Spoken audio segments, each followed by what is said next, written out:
নমস্কাৰ আজিৰ এই ভিডিঅ'টোত জানো হওক বৃষ ৰাশিৰ ব্যক্তিসকলৰ বাবে জানুৱাৰী মাহটো কেনেকুৱা যাব 2025 বৰ্ষৰ ব ৱ হৰ্ষৌ এইকেইটা আখৰেৰে যিসকল ব্যক্তিৰ নাম আৰম্ভ হয় তেওঁলোকৰ হৈছে বৃষ ৰাশি। তো এই ভিডিঅ'টো চাই যদি ভাল লাগে তেতিয়াহ'লে এইকেইটা আখৰেৰে নাম আৰম্ভ হোৱা ব্যক্তিসকলৰ সৈতে ভিডিঅ'টো শ্বেয়াৰ কৰিবলৈ নাপাহৰিব।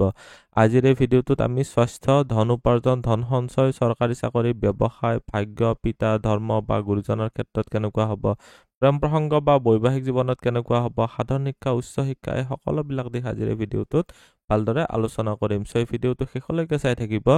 আপুনি যদি এতিয়ালৈকে মোৰ চেনেলটো ছাবস্ক্ৰাইব কৰা নাই তেতিয়াহ'লে ছাবস্ক্ৰাইব কৰি ল'ব আৰু ভৱিষ্যতে আপলোড কৰা ভিডিঅ'ৰ নটিফিকেশ্যন পাবৰ বাবে বেল আইকনটো চুই অল চিলেক্ট কৰি দিব। প্ৰথমতে জানো হওক আপোনালোকৰ স্বাস্থ্যৰ ক্ষেত্ৰত ৰাশিৰ অধিপতি হৈছে শুক্ৰ গ্ৰহটো। শুক্ৰ গ্ৰহটো 28 জানুৱাৰী তাৰিখলৈকে ইয়াতে থাকিব। তাৰপিছত শুক্ৰ গ্ৰহটো ইয়াতে মীন ৰাশিত যাব। 28 জানুৱাৰীৰ পিছত যিহেতু দুদিন আছে, চ' এইটো মই ইগনৰে কৰিলোঁ। শুক্ৰ গ্ৰহটো যিহেতু এটা কেন্দ্ৰ অৱস্থা হয়, এটা মিত্ৰৰ সৈতে বহি আছে, চ' আপোনালোকৰ কাৰণে এইটো এটা বেয়া নহ'ল। কিন্তু শনি গ্ৰহটো এটা হৈছে বিষ বেদনাৰ কাৰক। আপোনালোকৰ যদি কিডনী ষ্টোন হৈছে তেতিয়াহ'লে এইখিনি সময়ছোৱাত কিন্তু অলপ বেছি বিষ কৰিব পাৰে। আপোনালোকৰ পেটৰ কমপ্লেইন অলপ আনিব পাৰে। এইখিনি সময়ছোৱাত হজম শক্তিটো অলপ দুৰ্বল থাকিব। শুক্ৰ গ্ৰহটো আপোনালোকৰ ৰোগৰ স্থানৰ মালিক আৰু আপোনালোকৰ পাকস্থলীৰ ঘৰতো কেতুৰ স্থিতি আছে। চ' বৰ্তমান সময়ছোৱাত কেতুজনিত যিবিলাক আপোনালোকৰ স্কিন ৰিলেটেড এলাৰ্জি বা আপোনালোকৰ কিছুমান খাদ্যবস্তু হজম নহয় যে এনেকুৱা ধৰণৰ প্ৰব্লেমো এইখিনি সময়ছোৱাত পেটৰ কমপ্লেইন আনিব পাৰে। শুক্ৰ আৰু শনিৰ যুতিৰ কাৰণে বৰ্তমান সময়ছোৱাত আপোনালোকৰ কাৰণে অলপ বিষজনিত কঁকালৰ বিষ, ভৰিৰ বিষ, আঁঠুৰ বিষ তেনেকুৱা ধৰণৰ প্ৰব্লেম কৰিব পাৰে। যিসকল কৰ্কট ৰোগী আছে তেওঁলোকৰ কাৰণে অলপ অধিক সাৱধান হৈ চলিব লাগিব। এতিয়া জানো হওক আপোনালোকৰ উপাৰ্জনৰ ক্ষেত্ৰত আৰু ধন সঞ্চয়ৰ ক্ষেত্ৰত, চৰকাৰী চাকৰি, ব্যৱসায় গোটেইকেইটাই বাৰু কভাৰ কৰি দিছোঁ। আপোনালোকৰ উপাৰ্জনৰ ঘৰত ৰাহুৰ স্থিতি, এইটোৱে আপোনালোকৰ উপাৰ্জনৰ বৃদ্ধি কৰিবৰ কাৰণে নিশ্চয় এইখিনি সময়ছোৱাত উদ্যমী কৰাব। তাৰমানে আপোনালোকে এইখিনি সময়ছোৱাত পৰাক্ৰমৰ ঘৰত মংগলৰ স্থিতি যদিও নিচস্থ ৰাশিত আছে, এইটো প্ৰব্লেমেটিক বুলি নাভাবিব। মংগল গ্ৰহটো বক্ৰী হৈ আছে কিন্তু, আৰু মংগল গ্ৰহটো ইয়াতে 21 তাৰিখৰ পিছত ধনস্থানতো যাব। মংগল গ্ৰহটো আপোনালোকৰ কাৰণে খৰচৰ ঘৰৰ মালিক আৰু ব্যৱসায়ৰ ঘৰৰ মালিক। ব্যৱসায়ৰ ঘৰৰ মালিক পৰাক্ৰমৰ ঘৰত যিহেতু 21 তাৰিখলৈকে আছে, ইয়াতে বৰ্তমান সময়ছোৱাত আপোনালোকক কষ্ট কৰোৱাব। যিয়ে ব্যৱসায় নকৰক কিয় আপোনালোকক যথেষ্টখিনি কষ্ট কৰোৱাব। এইখিনি সময়ছোৱাত কষ্ট কৰিবলৈ ৰেডি থাকক, তেতিয়া আপোনালোকৰ কাৰণে ইনকাম বা ধনত বৃদ্ধিও কৰিব পাৰিব। আপোনালোকৰ ধনস্থানৰ মালিক আৰু বুদ্ধিস্থানৰ মালিক হৈছে বুধ গ্ৰহটো। এইটো ধনস্থান, এইটো হৈছে বুদ্ধিস্থান। দুটা মালিক আহি কিনে যিহেতু বুধ গ্ৰহটো আৰম্ভণিতে ইয়াতে আছে আৰু 4 জানুৱাৰীৰ পৰা বুধ গ্ৰহটো অৱশ্যে ইয়াতে যাব। 4 জানুৱাৰীৰ পৰা বুধ গ্ৰহটো যিহেতু আপোনালোকৰ ইয়াতে আহিব, বুধ গ্ৰহটোৰ দৃষ্টি আপোনাৰ ধনস্থানতে আহিব। বুধ গ্ৰহটোৰ 4 জানুৱাৰীৰ পৰা ইয়াতে 24 জানুৱাৰী তাৰিখলৈকে ইয়াতে থাকিব অষ্টম ঘৰত। 24 জানুৱাৰীৰ পিছত বুধ গ্ৰহটো আকৌ আহিব ইয়াতে। চ' মুঠতে চাবলৈ গ'লে 4 জানুৱাৰীৰ পৰা 24 জানুৱাৰী তাৰিখলৈকে অলপ সংঘৰ্ষ অধিক কৰোৱাব। টকা পইচা যদি জমা কৰিব বিচাৰি আছে তেতিয়াহ'লে এইখিনি সময়ছোৱাত অলপ অধিক সংঘৰ্ষ কৰোৱাব। বৰ্তমান সময়ছোৱাত চাকৰি বা ব্যৱসায়ৰ ক্ষেত্ৰত চালে ব্যৱসায়ৰ ঘৰত বুধৰ স্থিতিৰ কাৰণে এইখিনি সময়ছোৱাত আপোনালোকে ব্যৱসায়ৰ ক্ষেত্ৰত ভাল পাৰফৰ্ম কৰিব পাৰিব 4 জানুৱাৰী তাৰিখলৈকে। তাৰ পিছৰ সময়ছোৱাত অলপ অধিক কষ্ট কৰোৱাব। ব্যৱসায়ৰ ঘৰৰ মালিক মংগল গ্ৰহটো আছে আৰম্ভণিতে 21 তাৰিখলৈকে আপোনালোকৰ ইয়াতে, আৰু তাৰপিছত মংগল গ্ৰহটো যাব ইয়াতে। চ' বৰ্তমান সময়ছোৱাত মংগল গ্ৰহটো যিহেতু বিদেশৰ ঘৰৰ মালিক হয়, আপোনালোকৰ বৰ্তমান তৃতীয় ঘৰত আছে 21 জানুৱাৰী তাৰিখলৈকে। সেইখিনি সময়ছোৱাত আপোনালোকে পৰাক্ৰম কৰক।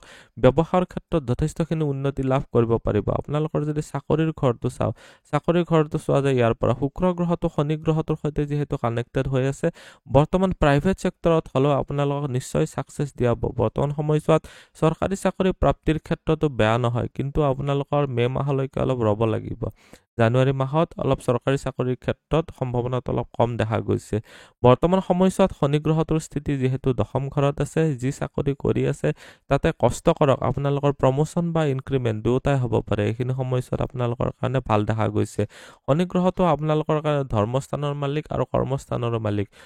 কৰ্মস্থানৰ মালিক হৈ যিহেতু কৰ্মস্থানত আছে, আপোনালোকে লাকৰ ছাপোৰ্ট পাব পাৰিব। এইখিনি সময়ছোৱাত ভাগ্যৰ ফালৰ পৰা ভাল অপৰচুনিটি দেখা দিব। আপোনালোকে এটা ভাল চাকৰি পাবলৈও সমৰ্থ হ'ব।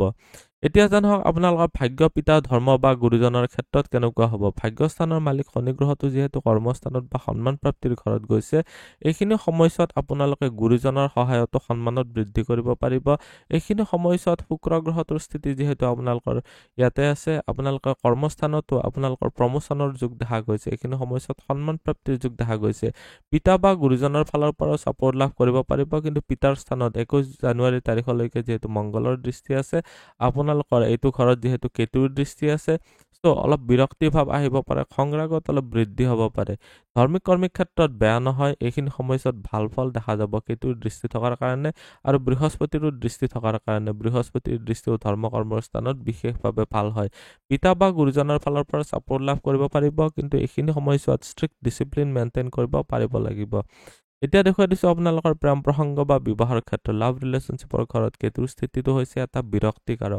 বিৰক্তিকাৰক স্থিতিৰ কাৰণে বৰ্তমান সময়ছোৱাত আপোনালোকে লাভ ৰিলেশনশ্বিপৰ ক্ষেত্ৰত অলপ ডিসটেন্স মেইনটেইন কৰি চলিব লাগিব এটা গ্যাপ মেইনটেইন কৰি চলিব পাৰিলে ভাল এনি টাইম ফোনতে কথা পাতি আছো বা এনি টাইম সদায় লগ কৰিছো এনেকুৱা হলে আপোনালোকৰ লাভ ৰিলেশনশ্বিপত কিন্তু বিৰক্তি ভাৱ আহি কিনে বিচ্ছেদ পৰ্যন্ত হৈ যাব পাৰে অকনমান এটা গ্যাপ বা আপোনালোকে এটা মেইনটেইন কৰিব অলপ দূৰত্ব এটা মেইনটেইন কৰিব বেছি নহয় জাস্ট মানে যদিও সময় পাইছো ফ্ৰী পাইছো এনি টাইম কথা পাতি আছো এনি টাইম লগ কৰিবলৈ গৈছো এইটো ভুল হ'ব এইখিনি সময়ছোৱাত আপোনালোকৰ প্ৰেম প্ৰসংগৰ ক্ষেত্ৰত বিৰক্তিকৰ কৰি তুলিব প্ৰব্লেম কিছুমান কনফ্লিক্টৰ আয়োজন মানে কনফ্লিক্ট আহি যাব পাৰে বৈবাহিক জীৱনৰ মালিক মংগল গ্ৰহটো যেহেতু পৰাক্ৰমৰ ঘৰত আছে ইয়াৰ পৰা এটা ত্ৰিকোণ ভাৱত গৈ আছে যদিও নিচস্থ ৰাশিত আছে আপোনালোকৰ কাৰণে এইটো এটা ভাল স্থিতি যেতিয়া দ্বিতীয় ঘৰত যাব 21 তাৰিখৰ পিছত তেতিয়াও মংগল গ্ৰহটোৰ ফালৰ পৰা ভালেই ফল লাভ কৰিবলৈ পাৰিব কিন্তু শনি গ্ৰহটোৰ ইয়াতে দশম দৃষ্টি পৰি আছে আৰু বৃহস্পতিৰো দৃষ্টি পৰি আছে আৰু ৰাহুৰো দৃষ্টি পৰি আছে অলপ কনফিউজন ক্ৰিয়েট কৰিব এইখিনি সময়ছোৱাত সন্দেহ পাবৰ কাৰণে আপোনালোকৰ বৈবাহিক পাৰ্টনাৰশ্বিপ বা ব্যৱসায়িক পাৰ্টনাৰশ্বিপ